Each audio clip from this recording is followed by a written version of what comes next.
I never expected something so small could change everything. It was supposed to be a simple dinner, just a few people gathered around a table. But when my boss, the one person I had always looked up to for career advice, walked into my home and mocked my husband for being broke, I knew that nothing would ever be the same again.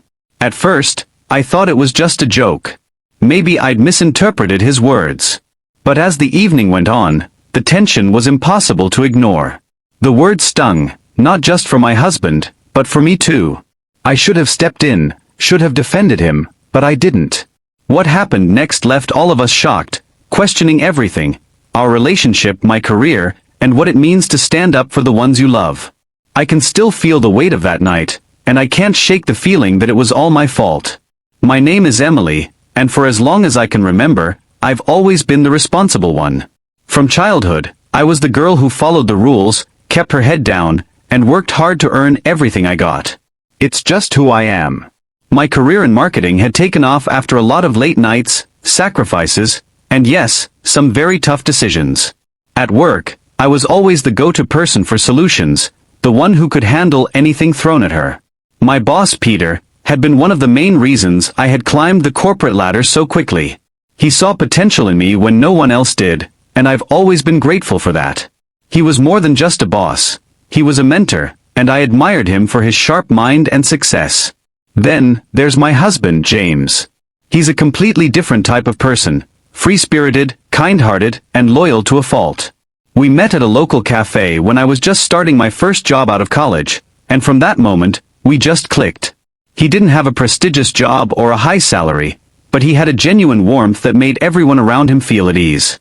Over time, I learned to love his laid-back nature, the way he always seemed to be in tune with the people around him, even if he wasn't the one pushing forward in the fast-paced world like I was. Our dynamic worked for years. I'd come home after long days of business meetings and strategy sessions, and James would be there to listen, to offer a shoulder to lean on. We had built a life together, a quiet, peaceful life that balanced out my ambition with his tranquility. We weren't rich, but we were happy. We had our own little world, where love and understanding came first. But as my career grew, so did the distance between us. I didn't see it at first. Everything felt fine on the surface. James wasn't as driven as I was, but he loved me, and I believed that would be enough. That was until the night Peter came to dinner. I should have known that something was off when he suggested it, but I was too focused on impressing him, too eager to show him the side of my life I'd built away from the office. I wanted him to see that I had it all: successful job, a happy home, everything in perfect balance. But what I didn't realize then was how easily the fragile walls of our world could come crashing down with a single sentence. It started off as just another dinner party. Peter, my boss, had invited himself over for dinner on a whim. At first, I thought it was a casual gesture, nothing to worry about. Peter and I had always gotten along well. After all, he had been one of the people who helped shape my career. I figured it would be good to show him a bit of my personal life, to prove that I was more than just a hard-working employee. James, of course, was thrilled. He had always been supportive of my work, even if he didn't entirely understand the pressures I faced. He didn't share my drive for professional success, but he respected my ambition. When Peter walked through the door that evening, James greeted him warmly, offering drinks and settling into the role of the gracious host. Peter, however, was different than I expected. While James tried to make small talk, Peter seemed a bit distant, almost aloof. I chalked it up to the difference in their social circles. Peter was used to high-profile clients and dinner parties with a certain level of sophistication, while James was more comfortable with casual, easygoing interactions. The night was progressing just fine until Peter made a comment that made my stomach churn. We were sitting at the dinner table, talking about work, about some of the big campaigns we were handling at the office. James was quietly listening, occasionally chiming in with his opinions, but mostly just letting the conversation flow. Everything seemed normal, until Peter leaned back in his chair and made a remark that hit me like a slap in the face. "Well, Emily, I've always admired your ability to juggle everything: career, marriage, home life. But I must say, I never expected someone as successful as you to end up with him," Peter said, nodding towards James. I froze. My heart sank into my stomach. Peter's tone was casual, almost mocking, but it was the way he said it that cut through me. It was as if he was dismissing James without a second thought. He hadn't even bothered to mask the judgment in his voice. James, on the other hand, didn't seem to notice. He just chuckled, brushing it off, thinking it was some sort of joke. But I could see it in his eyes. He had caught the subtle insult, even if he wasn't going to confront it head-on. I tried to laugh it off, to redirect the conversation, but the damage had already been done. Peter's comment lingered in the air, like an uncomfortable cloud. I could see the hurt in James's eyes, and that's when I realized just how much I had been overlooking. How many times had I excused Peter's offhand remarks? How many times had I shrugged off comments that made me uncomfortable, simply because I was too focused on impressing him, too eager to maintain my position at the top? I should have said something then. I should have defended James, made it clear that his worth wasn't measured by his income or his career. But I didn't. I stayed quiet. I kept smiling, hoping the moment would pass. And in that silence, I betrayed James. As the evening wore on, I could feel the tension building between us. Peter continued with his jabs, disguised as harmless comments, but I could see how they were affecting James. The cracks were starting to show.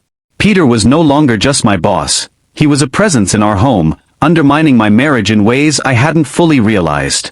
I didn't want to confront the truth, not yet. I tried to change the subject, steer the conversation back to safer territory, but it was too late. The damage was done. By the end of the evening, Peter had left, his smug smile lingering in my mind. But the silence between James and me was deafening. It wasn't the usual quiet after a dinner party. This was different. James wasn't angry. He didn't shout or demand an apology. But I could feel the weight of his disappointment, his hurt, hanging between us. When Peter left, and the door closed behind him, James turned to me. There was no accusation in his voice, but his eyes told me everything I needed to know. "Emily," he said softly, "do you really think that's how he sees me?" The question stung, and I didn't have an answer. The truth was, I didn't know. But I didn't want to face it. Not yet. It was in that moment, standing in the quiet aftermath of the evening, that I realized the true cost of my choices, the compromise of my values, the quiet acceptance of Peter's behavior, all in the name of success. And now, the foundation of my relationship with James was starting to crack. How could I undo what had already been said? How could I take back the silence that had spoken louder than any words could? The days following Peter's visit were marked by an uneasy tension that I couldn't shake. Every time I looked at James, there was something different in his eyes, a quiet wariness, a distance that hadn't been there before. At first, I convinced myself that things would go back to normal. It was just one offhand comment, I told myself. James would get over it. But deep down, I knew that things had shifted. There was a growing fracture between us, and I wasn't sure how to fix it. For the first few days, the silence between us wasn't uncomfortable. It was almost as if we were both walking on eggshells, afraid to acknowledge what had happened. I kept asking myself if I should bring it up, but I didn't want to stir up trouble. What could I even say? That I should have stood up for him? That I was sorry for not defending him when Peter crossed the line? The words felt hollow in my mouth, as if apologizing wouldn't fix what had been broken. But not talking about it felt like a betrayal in its own right. Then, things began to escalate. James started pulling away, not just emotionally but physically. It wasn't a drastic shift, but I noticed the little things. He didn't sit next to me on the couch anymore. He no longer asked how my day had gone. When I made dinner, he didn't offer to help, didn't even seem interested in eating what I had prepared. It wasn't a blatant rejection, it was a quiet retreat. A slow, deliberate distancing that only made the tension between us grow thicker. Every time I reached out to him, he pulled away a little more. And every time he did, my guilt gnawed at me.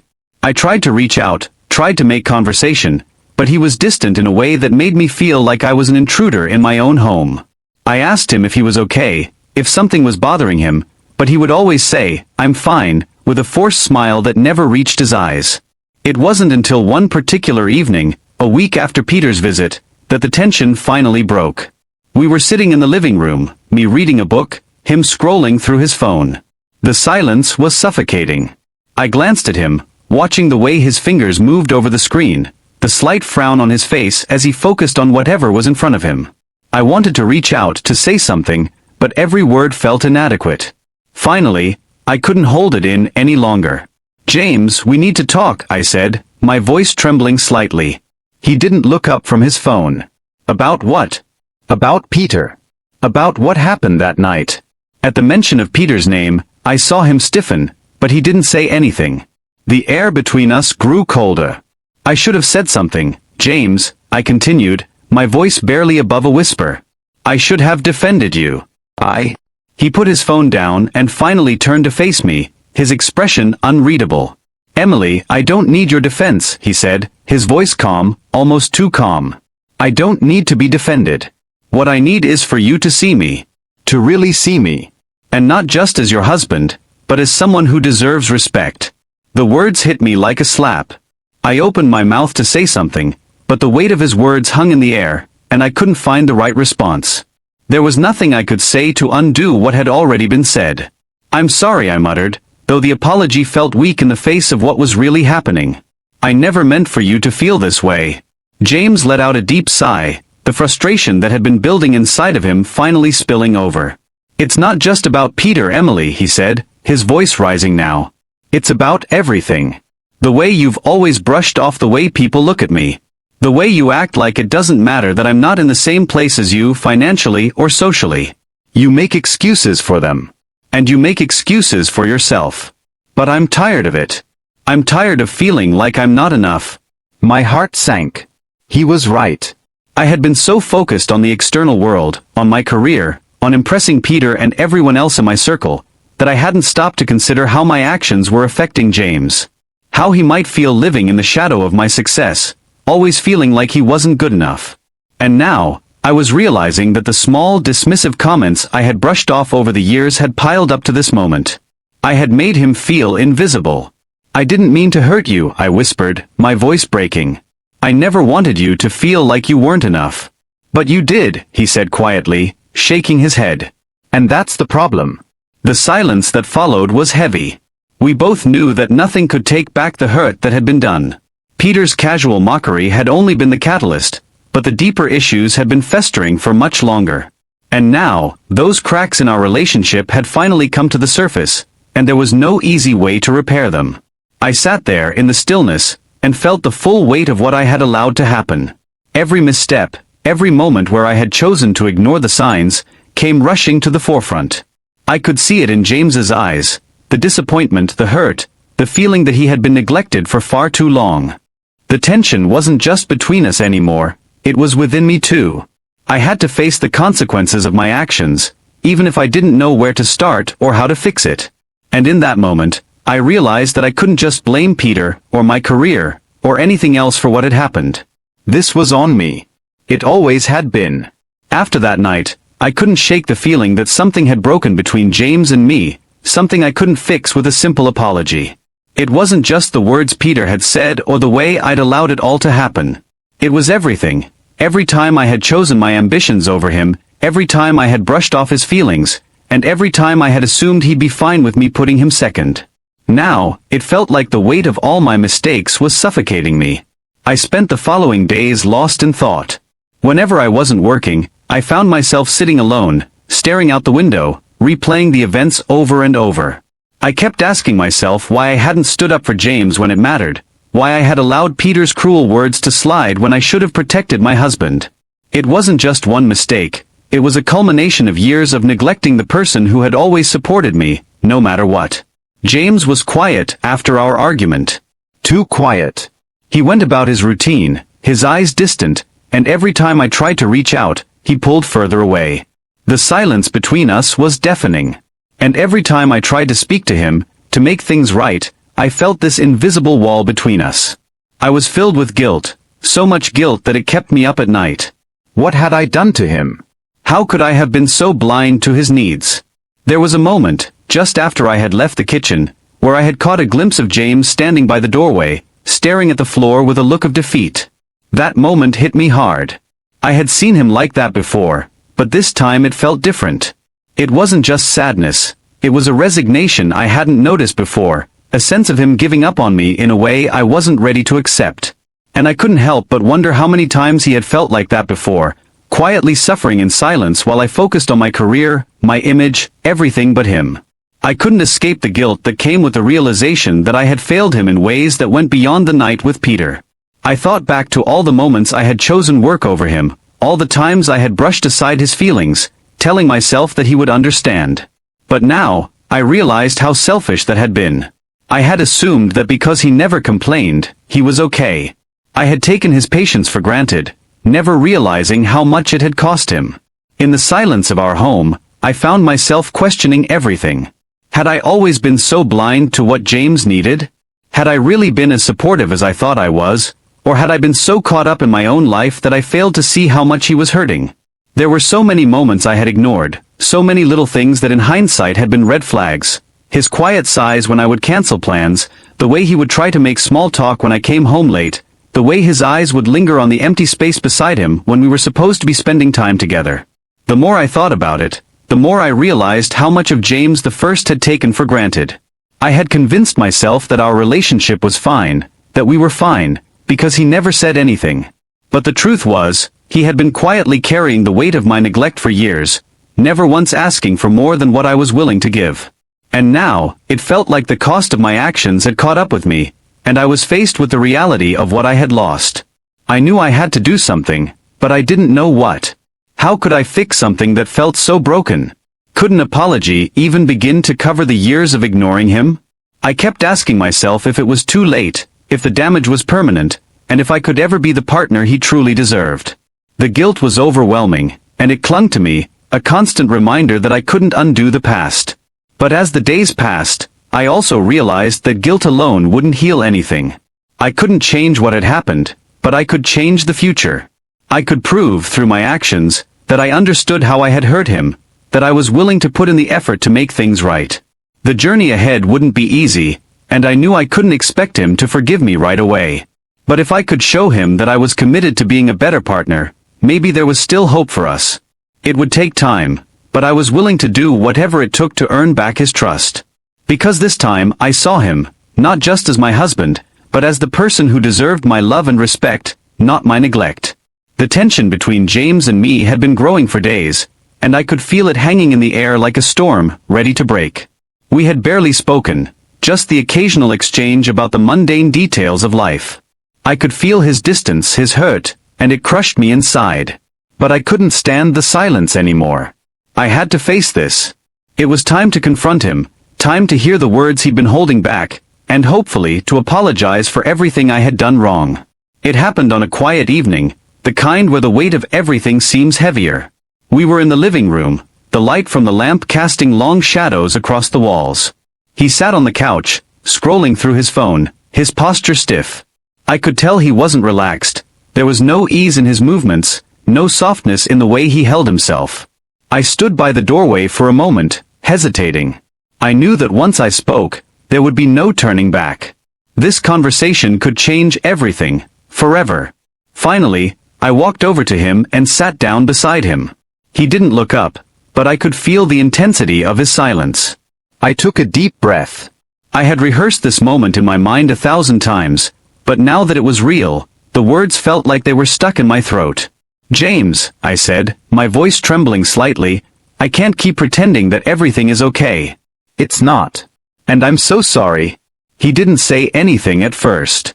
I could see the muscles in his jaw tighten, his gaze still fixed on his phone. It was clear he was trying to hold it together, but I knew him too well. His silence was his way of shutting me out, of protecting himself from the pain I had caused. "Please just talk to me," I begged, my voice breaking. "I know I've messed up. I've been selfish and I've hurt you, and I can't take it back, but I need to hear how you feel. I need you to tell me what I did wrong." At that, he finally looked up, his eyes colder than I had ever seen them. He wasn't angry, not yet. Just numb, like a part of him had already given up on me. The words that came out of his mouth cut deep, and I wasn't prepared for them. "You really want to know," he said, his voice low, controlled, but full of an emotion I couldn't quite read. "You want to know what you did wrong? You've been choosing everything and everyone over me. I've been invisible to you for so long, and I've stayed because I loved you. But you didn't see it. You didn't see me." His words hit me harder than I expected. I had known deep down that I had been neglecting him, but hearing it out loud, hearing the pain in his voice, was a punch to my gut. I had been so consumed with my own ambitions, my own life, that I had failed to see the toll it was taking on him. And now, the realization that I had pushed him to this point felt like a personal failure. "James, please," I whispered, struggling to hold back tears. "I never meant for it to be like this. I've always loved you. I got caught up in everything, and I didn't see what was right in front of me. You." He exhaled sharply, shaking his head, as if my words weren't enough to undo the damage. His eyes softened for just a moment, but then they hardened again. "It's not just about love, you know. It's about respect. It's about showing up for each other. And you stopped showing up for me a long time ago." The truth stung, but it was exactly what I needed to hear. I had taken him for granted, assuming he'd always be there, never fully understanding the weight of my actions until now. I had hurt him, and I couldn't hide from that anymore. "I'm sorry," I whispered again, my voice barely audible. "I've made so many mistakes, and I don't know if I can fix it, but I swear I'll try. I'll do whatever it takes to make it right." For a long moment, there was silence between us. He looked at me, studying my face as if deciding whether my words were genuine. I could feel the tension rising again, the fear that this could be the end. I had pushed him to this breaking point, and I didn't know if I could fix it. Finally he spoke, his voice quieter this time. "I don't know if you can fix it, but I need you to try. I need you to show me that I matter. Because right now I don't feel like I do." And in that moment, I realized that the real battle wasn't just about saying the right things or apologizing. It was about proving to him that he was worth my time, my love, my attention. It was about doing the hard work to rebuild everything I had torn down. As he stood up and walked away to the bedroom without another word, I was left sitting there, filled with regret and fear, but also with a flicker of hope. Maybe this wasn't the end of us. Maybe it was just the beginning of a long, painful road to redemption. But I wasn't ready to give up on us, not yet. The tension between us felt suffocating as the days went by. James and I had reached a point where words seemed too fragile to carry the weight of what had happened. Every time I tried to speak, to apologize, the words felt empty, inadequate. I couldn't fix what I had broken with a simple apology. I couldn't undo the hurt that had already been done. He was distant, his once warm presence now a cold shell. And I felt like I was slowly losing him. I tried to show him I was sorry, tried to prove that I was still the person he once knew, the person who loved him deeply. I thought that if I did enough, if I just tried hard enough, I could patch things up. But each time I saw him pull away, it stung deeper. It was like I was watching our relationship slip through my fingers, and I couldn't hold on. Then, one evening, after a long day at work, I came home to find him sitting at the kitchen table, staring blankly at a piece of paper. His eyes were distant, lost in thought, and when I entered the room, he didn't even acknowledge me. His posture was stiff, and there was a heaviness in the air, a silence that felt too loud. I could tell something had shifted again, something more than just the usual distance. I walked over cautiously, unsure of what to say. "James," I said quietly, my voice trembling slightly. "What's going on?" He didn't look up at first, but his fingers tapped rhythmically on the paper, a nervous, almost anxious movement. After a long pause, he sighed heavily, as if the weight of the moment had finally overwhelmed him. "I don't know if I can do this anymore," he said, his voice barely above a whisper. The words hit me like a slap. I stood frozen for a moment, unable to process what he had just said. "What do you mean?"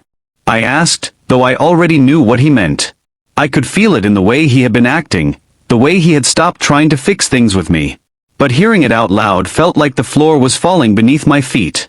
"I'm not sure if I can trust you anymore," James continued, his voice now filled with a quiet sadness. "I've been trying to make sense of everything. But I feel like we've lost something. Maybe it's irreparable.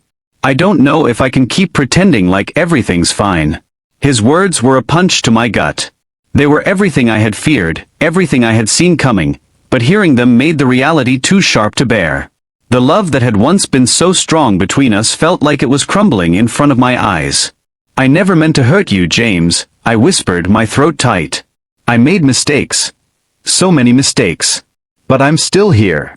I want to make things right. I want to fix this." He shook his head, running a hand through his hair, as if he was searching for the right words to say. I don't know if we can go back to what we were. I don't know if I can forgive you. If I can forget the way you made me feel. I felt a lump in my throat, the weight of his words suffocating me. I wanted to fight for us, to fight for him. I wasn't ready to let go, not yet. But the truth was, I wasn't sure if he was still fighting for me. There was a long silence between us, heavy and filled with the unspoken. I could see the conflict in his eyes, the struggle between his heart and his mind. And that's when the doorbell rang. James glanced toward the door, his expression unreadable. He stood up slowly, as if unsure whether he should answer it. The moment hung in the air, and I felt my heart rate pick up. Who could it be? Why now? I'll be right back, James said quietly, walking toward the door without another word. I stayed frozen in the kitchen, unsure of whether I should follow him or stay where I was. My mind raced, but I couldn't make sense of what was happening. The doorbell had interrupted the tension between us, but I wasn't sure if it was a sign or just a momentary distraction. I watched as he opened the door. I couldn't see who was on the other side, but I could hear their voices, urgent, a little too loud for a normal conversation. James's tone was calm, but there was an edge to it, a sharpness that suggested something was off. As the voices continued, I felt an overwhelming sense of unease. Something was about to happen, something I wasn't prepared for, but I didn't know what. I stood there in the kitchen, my heart pounding, my breath shallow. The tension was unbearable, and I couldn't shake the feeling that this moment, this interruption, would change everything. James turned back toward me, his face expressionless. "We need to talk," he said, his voice low and steady. I felt a chill run down my spine. My heart sank as the weight of his words hit me. I wasn't sure what was coming next, but I knew one thing for sure, everything was about to change. To be continued. As I sit here reflecting on everything that's happened, I'm left wondering, did I push James too far? Was I wrong to think I could fix everything, or did I misread the situation entirely? I want to know what you think. Should I have done more to rebuild his trust, or was I just too late? Maybe you've been in a situation where you tried so hard to fix things, but it was out of your hands in the end. I've been questioning my actions, my decisions, and whether I truly deserve a second chance.